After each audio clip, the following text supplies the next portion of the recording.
Okay. അപ്പോൾ ഡോക്ടറെ ഞാനേ ഒരു 5 മണിയാകുമ്പോഴേക്ക് എത്തിയാൽ പോരെ? ഞാൻ വീട്ടിൽ പോയിട്ട് വൈഫിനെയും മക്കളെയും കൊണ്ട് വേണം വരാൻ, അതാണ്. എനിക്കറിയാം.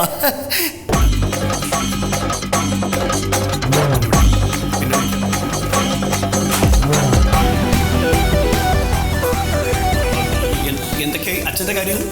അച്ഛൻ്റെ കാര്യങ്ങളൊക്കെ നമുക്ക് സംസാരിക്കാം. അച്ഛൻ ഓപ്പറേറ്റ് ചെയ്തിട്ടുള്ള ഒരു ഡോക്ടർ ഉണ്ടല്ലോ, ഒരു ചെറുപ്പക്കാരൻ, എന്താ അയാളെ പേര്? പ്യാരിജാതൻ, ഡോക്ടർ പ്യാരിജാതൻ. പ്യാരിജാതൻ ഒന്നിനു വിളിക്കും, ഇങ്ങോട്ട് വിളിക്കണം.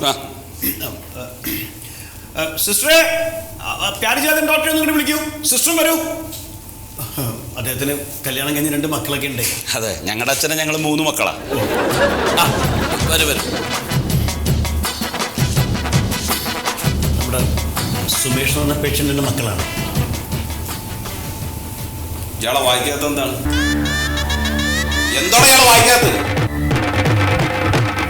എന്തെങ്കിലും ഒന്ന് ചോദിച്ചാൽ വാ തുറന്ന് പറഞ്ഞാൽ എന്താണത്? എനിക്ക് ഇവിടുത്തെ ഡോക്ടറാണെങ്കിൽ എന്നിട്ട് ആ ഡോക്ടറൊക്കെ വലിയ പവറാണോ നിനക്ക്?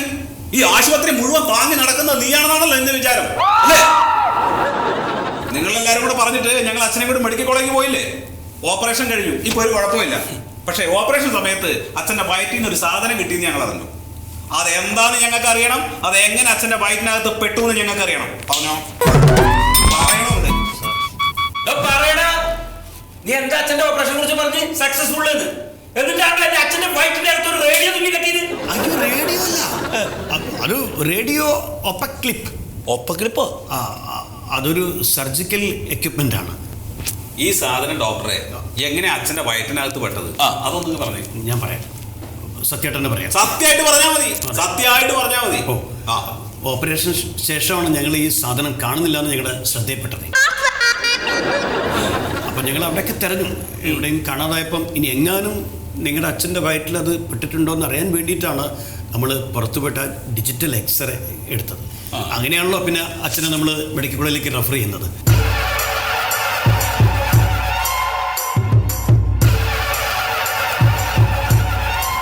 മതി, ഞങ്ങൾക്ക് ഇത്ര അറിഞ്ഞാൽ മതി. ഈ മലയാളല്ലേ ഡോക്ടറെ ഞങ്ങൾ അച്ഛനെ മെഡിക്കൽ കോളേജിൽ കൊണ്ടുപോകുന്ന സമയത്ത് നിങ്ങളോട് ചോദിച്ചത്? അപ്പൊ ഇയാളെ വായിക്കാത്ത എന്തായിരുന്നു? കൊഴുവോ?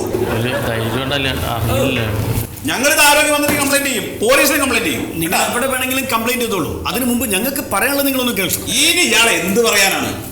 അതെ, എന്ത് പറയാനാണ്? ഇത് ഞങ്ങൾക്ക് മനഃപൂർവ്വം പറ്റിയൊരു മിസ്റ്റേക്ക് അല്ല. അല്ല, അതാ ഞാൻ പറഞ്ഞത്. അതായത് ഒരു തുരുമ്പ് പിടിച്ച എക്യുപ്മെന്റിൽ നടന്നു പോയൊരു കഷ്ണമായിരുന്നു. അതാണ് അച്ഛൻ്റെ വയറ്റിൽപ്പെട്ടത്.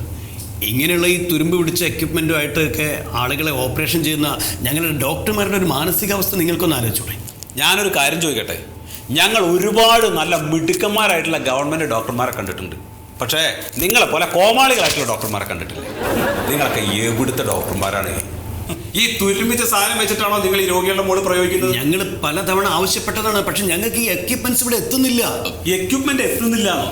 എത്തുന്നില്ലെങ്കിൽ നിങ്ങൾ ഈ തുരുമ്പിച്ച സാധനം വെച്ചിട്ട് ഇനി രോഗികളുടെ മുകളിൽ പ്രയോഗിക്കോ? ചത്തുപോയാലോ?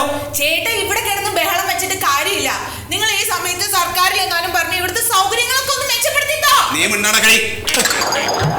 ഈ സൗകര്യത്തിലെ നീ ഇങ്ങനെ, ഇനി നിനക്ക് സൗകര്യം കൂടെ മെച്ചപ്പെടുത്തി തന്നാ നീ എന്തായിരിക്കും?